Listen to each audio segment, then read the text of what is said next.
So I know that there has been so much attention paid to this US election because it not only affects us as US citizens, but it affects everyone in the world. And so I know that this is a big bite to chew and to swallow, these election results. And it is time when we all need to step up into our leadership. The way that I see it is that, energy, it moves in waves. There's the yin and the yang.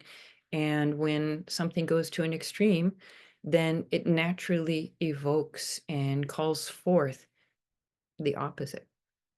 And so, what I am asking for all of us who are living in a heart based way, everyone who is serving as a light worker in this world, I'm asking for all of us to open in a much greater way in response to this energy that has risen in the US.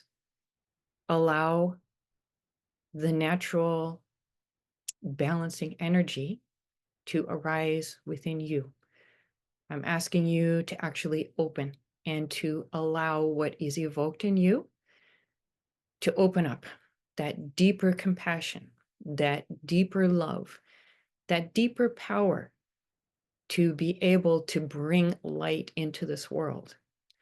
So, this is really the signal. It's like a flag that is raising for all of us that it's time to step truly into our power and to bring deeper love, deeper healing, deeper light, brighter light into this world.